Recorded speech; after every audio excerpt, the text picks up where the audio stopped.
आप सबका स्वागत है मेरे दोस्तों। मांडुक्य कारिका में सबके मंगल की कामना करते हुए आइए पहले ईश्वर को याद करते हैं। ईश्वरः सर्वभूतानां हृदयेषु अर्जुन तिष्ठति वा। भगवान सभी के हृदय में निवास करते हैं, उसी को प्रणाम करते हुए अब श्लोक का उच्चारण करते हैं। आइए आप भी उच्चारण कीजिए सभी के मंगल की कामना करते हुए। आइए, ये 7 नंबर श्लोक है, आज आप भी उच्चारण कीजिए। ना भवत्य अमृतम मर्त्यम ना मर्त्यम अमृतम तथा प्राकृतेर अन्यथा भावो ना कश्चिद भविष्यति। ईश्वर को याद करते ही करना चाहिए सारा काम। आइए तो इसका भाष्यकार क्या कह रहे हैं।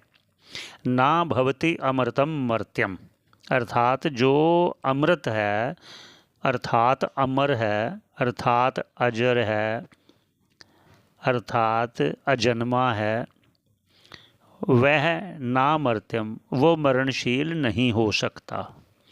जो अजन्मा है, जिसका जन्म ही नहीं सिद्ध हुआ, तो उसका मरण कैसे सिद्ध होगा।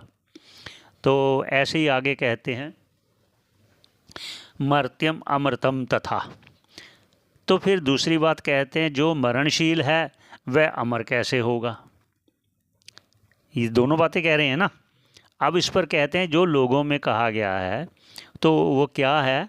आगे कहते हैं प्राकृतेर अन्यथा भावो। प्रकृति अर्थात जो स्वभाव है जिसका, वो अपना स्वभाव कभी नहीं छोड़ता।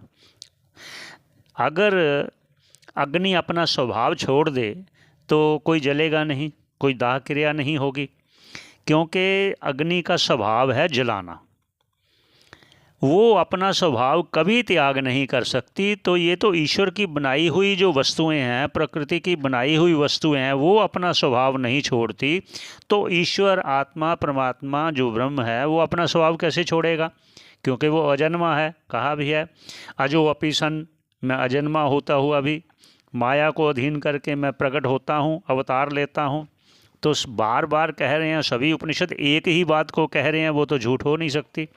वही कह रहे हैं स्वभाव का कभी त्याग नहीं होता।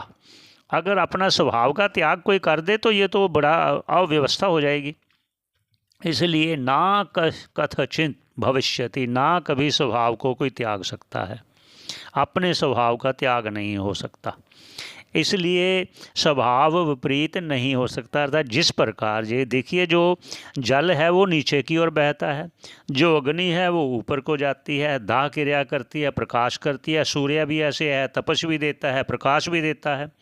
आगे में जुड़े रहिए। धन्यवाद श्रवण करने का आपका।